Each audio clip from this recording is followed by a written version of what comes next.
right, everyone, welcome live to this episode of the Cyber Confidential podcast, brought to you by the Managed Service Provider Association of America. We're here live at the Channel Partners Expo in Las Vegas, Nevada. I'm your host, Mike. I'm here with Kyle Orsburn from Kings 3 Emergency Communications. Kyle, great to have you on the show. Yeah, thanks, man. Likewise. All right, give us the scoop. What's Kings 3?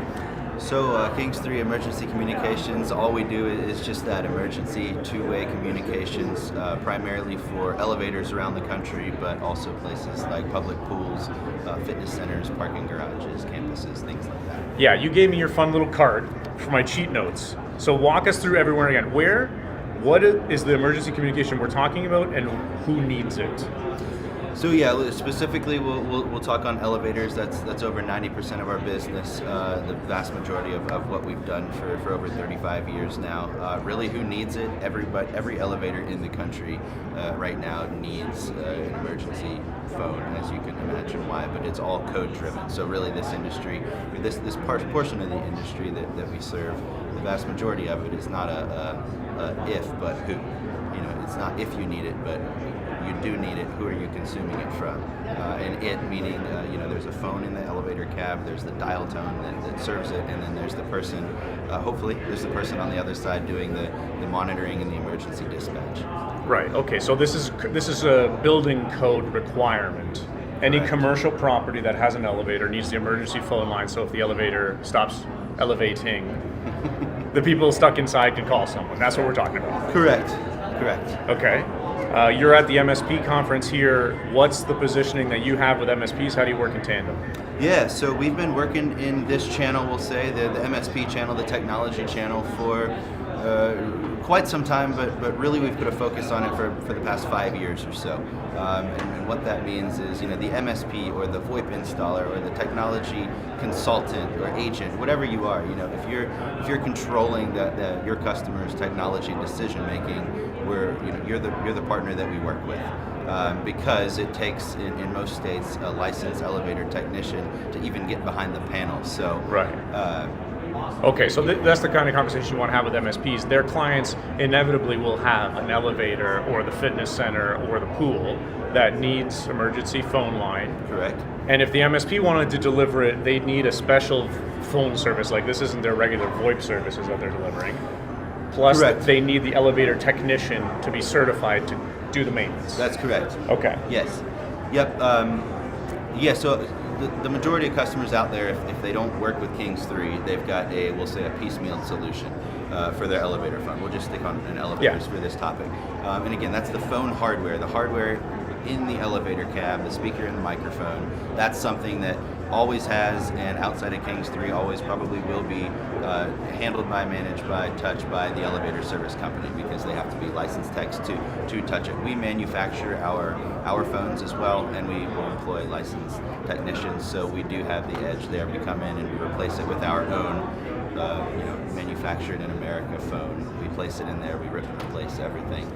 So we manage the full turnkey solution rather than just pieces of it. Mm-hmm. And what's your positioning with the MSP? Like, you're giving them the opportunity to deliver this service to the client without needing the technicians. That's the main. Correct. Yeah, it's just a referral program. So the hundreds of MSPs that we work with, similar to the elevator companies, we work with hundreds of local elevator service companies that just don't want that business anymore. But the MSP script is a bit different. You all are all out there replacing POTS lines. You're replacing copper. All elevator phones have ever, and fire alarms, which we don't do, but all elevator phones ever have been served by a copper POTS line. We see those up 200 to 1,200 per line these days. So naturally, we're saving the customer a lot of money and frustration with the POTS lines going up. But on the MSP, we come in and we manage that the whole package for them. So that POTS line, rather than cutting it and hoping that something comes in, or cutting it and putting just a POTS in a box or something there, we come and we do the whole solution for them. All right, acronym alert. You're talking about POTS, P-O-T-S, Yeah. all caps. What's that stand for? Plain old telephone system. Why do you call it that? Like, why not just phone? It's not me, it's you all. And why do people call it plain old telephone service? Compared to what? What's the new complex telephone service? Oh gosh, it could, well,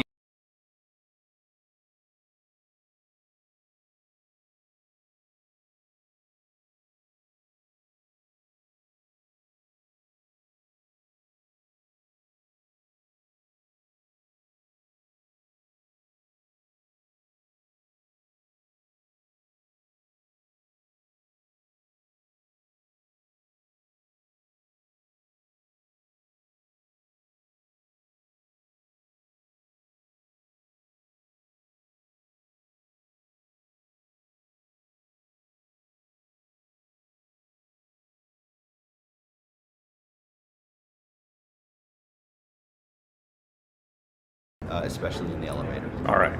So you probably have some fun war stories of calls that have come in from elevators that you've serviced, or like the weirdest location that you've seen an elevator. Give us something like that. So I would say, really, the war stories, they're all over our website. It's kind of cheesy to say, but I really would say visit the website to hear all of the crazy happenings that go on in emergency phones. I had no clue. There it is right there, kings3.com, kingsiii.com. It's an educational tool for property managers, for MSPs, for really anybody out there that touches an emergency phone in some aspect, whether you own the property or whether you just have a customer with 100 locations and one of them happens to have an elevator. Yeah. You mentioned during our prep that the average client relationship is like 14 years you have. Yeah. With the end clients getting the emergency phone service from you. Correct. So the real question there is, for the MSPs listening that see their clients that have this, but it's not part of the MSP services, and the MSP wants to get it in their service, what's the conversation that they need to have with the end client to get them to move? Well, really the question, because it's code driven, the question just comes down to, and it's not even a question, but are there elevators on the site? If there are, it really depends on the relationship the MSP has and where they are in the process of maybe POTS replacement or whatever they're in the process of doing. But really the question is, do you have an elevator on site? Getting the customer or the property owner into the elevator cab is probably what closes more deals for us than anything. So that would be the one tip. Yeah. Get them in the elevator and press the emergency phone button. What happens? 50% of the time right now in our country, they don't work, whether it's a dial tone or hardware issue. Yeah, that's a pretty... 50%? 50% of the emergency phones out there right now. Record scratch. Okay, we should have started with that. So you're saying that 1 in 2 emergency phones and elevators, 1 in 2 elevators, when you press the emergency phone button, nothing happens. You will not, for one reason or another, you will not be connected to somebody who can provide life safety help and or dispatch. Okay. That is correct. Why is that? Well, it could be the phone hardware itself. The speaker could be out. The microphone could be out. The dial tone could have been forgotten about. We get partners I work with new partners every week, and sometimes existing partners that just made a big mistake, and we come save the day. They call me up and say, "Hey, Kyle, we've got a customer who's got 5 elevators, and we just did a whole new phone system, campus-wide, property-wide, whatever, and we forgot. We forgot there were elevators there. Okay. POTS lines are gone. Yeah. They're down. Please come save the day."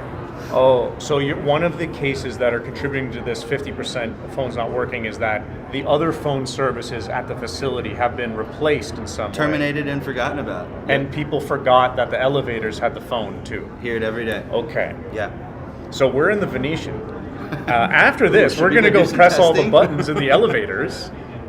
Because, statistically, if you say it's 1 and 2, then a bunch of these, the elevator button in the Treasure Island hotel that I'm in didn't work. Yeah. But I didn't try the phone. Correct, I just went yeah. to a different elevator.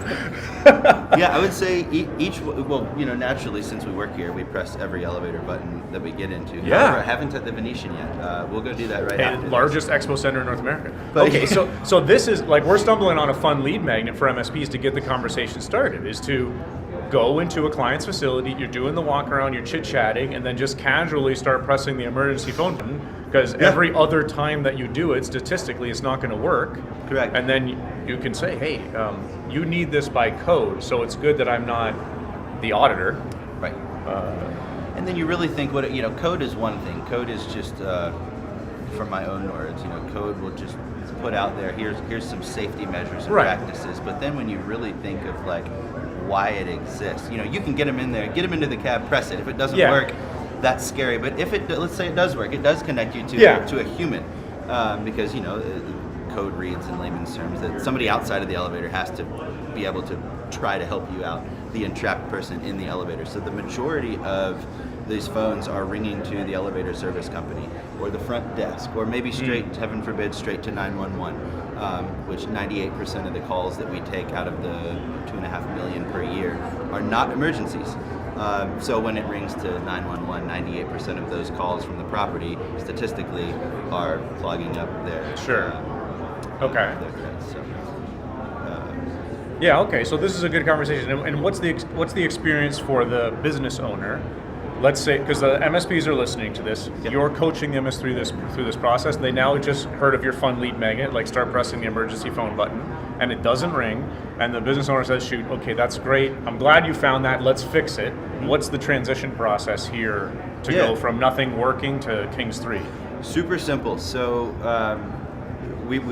our channel is referral based. So all of my partners, they just either text me or log into the portal that John sets up for them. Very, very simple. It's all referral based. We transact with the customer, so there's no... Okay, you working directly with the customer. Correct. It's not a white labeled service Correct. type thing. Yep. Okay. No white labeling whatsoever. We work directly with 100% of the customers. And is that to maintain like this sort of emergency conduit? Because a lot of MSPs like the rebranding option. Correct.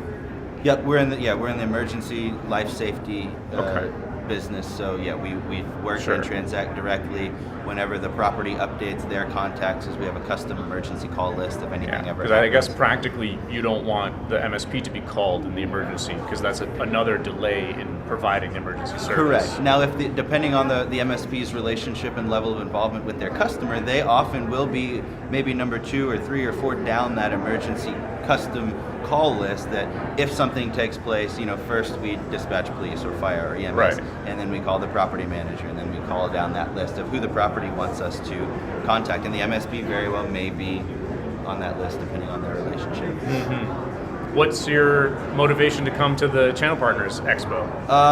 To see a lot of existing partners, just to break bread and hang out with you all, but then also to onboard any new partners that we can help bring value to you all and your end customers, because really all we do is we help save lives, we help mitigate risk and liability. That's really the business that we're in when it comes down to it. We do very few things and we do them very well. And I see this as an empowering pitch to the MSP to try and provide a more comprehensive value to their business clients.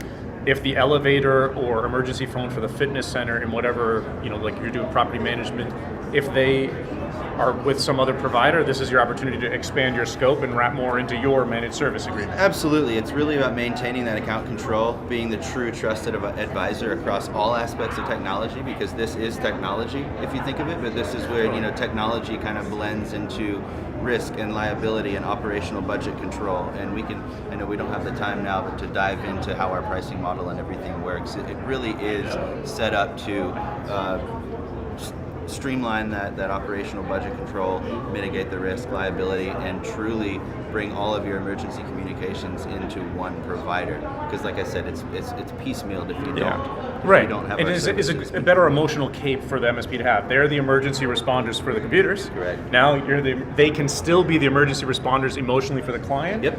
Through your partnership. Absolutely. There we go. Kyle Orsborn from Kings 3 Emergency Communications. Thanks for joining the show. This episode's been brought to you by the Managed Service Provider Association of America. We're here live at the Channel Partners Expo in Las Vegas, Nevada. Let's go press some emergency phone buttons in the elevators.